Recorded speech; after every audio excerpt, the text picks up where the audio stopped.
ನಮಸ್ಕಾರ ವೀಕ್ಷಕರೇ, ನಾನು ನಿಮ್ಮ ಪರಿಮಳ ಆಚಾರ್ಯ. ವೀಕ್ಷಕರೇ, ನಾವು ಇರುವಂತ ಸ್ಥಳ ಯಾವುದಪ್ಪ ಅಂತ ಹೇಳಿದ್ರೆ ಕೈಲಾಸಗಿರಿ ದೇವಾಲಯ. ಕೈವಾರ ಕ್ಷೇತ್ರದಿಂದ ಕೇವಲ 6 ಕಿಲೋಮೀಟರ್ ಒಳಭಾಗದಲ್ಲಿರುವಂತಹ ಈ ದೇವಸ್ಥಾನವಾಗಿದೆ. ವೀಕ್ಷಕರೇ, ನೀವು ಈ ದೇವಸ್ಥಾನಕ್ಕೆ ಬರುವಂತವರು ಯಾವುದೇ ರೀತಿಯಂತ ನಿಮ್ಮ ಕಷ್ಟಗಳು ನಿವಾರಣೆಗಾಗಿ ಬರುವಂತದ್ದು ಸೂಕ್ತವಾಗಿರುವಂತ ಜಾಗ ಅಂತ ಹೇಳ್ಬೋದು. ವೀಕ್ಷಕರೇ, ಈ ದೇವಸ್ಥಾನದ ವಿಶೇಷ ಏನಂತ ಹೇಳಿದ್ರೆ, ಈ ದೇವಸ್ಥಾನವನ್ನು ಕಟ್ಟಲಿಕ್ಕೆ ಯಾವುದೇ ಕಾರಣಕ್ಕೂ ಕೂಡ ಇಟ್ಟಿಗೆ ಆಗಿರ್ಬೋದು, ಸಿಮೆಂಟ್ ಆಗಿರ್ಬೋದು, ಯಾವುದೇ ರೀತಿಯಾದಂತಹ ವಸ್ತುಗಳನ್ನು ಉಪಯೋಗಿಸದೆ ಕಟ್ಟಲಾಗಿದೆ.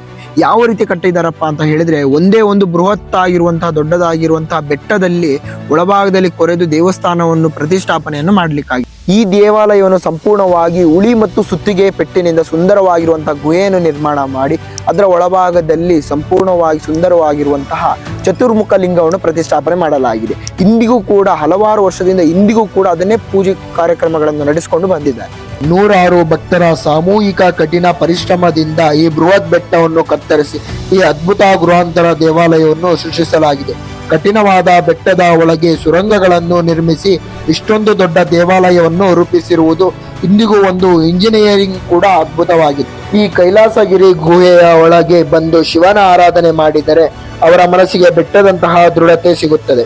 ಪ್ರಕೃತಿಯ ನಿಶಬ್ದತೆ ಮತ್ತು ಮನುಷ್ಯನ ಅದ್ಭುತ ಸಾಮೂಹಿಕ ಶ್ರಮ ಒಟ್ಟಿಗೆ ಸೇರಿರುವ ಈ ಕೈಲಾಸಗಿರಿ ಗುಹೆ ಪ್ರತಿಯೊಬ್ಬರಲ್ಲೂ ಹೊಸ ಸ್ಮಾರಕಾತ್ಮಕ ಶಕ್ತಿಯನ್ನು ತುಂಬುತ್ತದೆ. ಗುಹೆಯ ಒಳಭಾಗದಲ್ಲಿ ನೀವು ಮುಂದೆ ಹೋಗ್ತಾ ಸಾಗಿದಲ್ಲಿ ನಿಮಗೆ ಚತುರ್ಮುಖ ಶಿವನ ದರ್ಶನವನ್ನು ನೀವು ಮಾಡ್ಕೊಂತೀರ.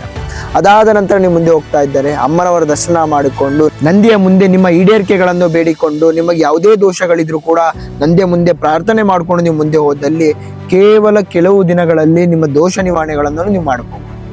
ಮತ್ತೊಂದು ವಿಶೇಷತೆ ಏನಪ್ಪಾ ಅಂತ ಹೇಳಿದ್ರೆ, ಈ ಬೆಟ್ಟವನ್ನು ನೀವು ಹತ್ತಿ ಬರೋದ್ರಿಂದಾಗಿ ನಿಮ್ಮಲ್ಲಿರುವಂತಹ ದೋಷ ನಿವಾರಣೆ ಆಗಿರ್ಬೋದು, ನಿಮ್ಮಲ್ಲಿರುವಂತಹ ಆರೋಗ್ಯ ಸಮಸ್ಯೆಗಳಿದ್ರು ಕೂಡ 100% ನಿವಾರಣೆ ಆಗ್ಲಿಕ್ಕೆ ಒಂದು ಒಳ್ಳೆ ಸೂಚನೆ ಅಂತಾನೆ ಹೇಳ್ಬೋದು. ನಿಮ್ಮ ಜೀವನದಲ್ಲಿ ಇನ್ಯಾವುದಾದರೂ ದೋಷಗಳಿರ್ಲಿ, ನಿಮ್ಮ ಜೀವನದಲ್ಲಿ ಹಲವಾರು ಸಮಸ್ಯೆಗಳಿದ್ರು ಕೂಡ ಕೆಳಗೆ ಕಾಣ್ತಾ ಇರುವಂತ ನಂಬರ್ಗೆ ಕರೆ ಮಾಡಿ ಸಾಧ್ಯವಾದ ನಮ್ಮ ಕಚೇರಿಗೆ ಭೇಟಿಯಾಗಿ. ನಮಸ್ಕಾರ.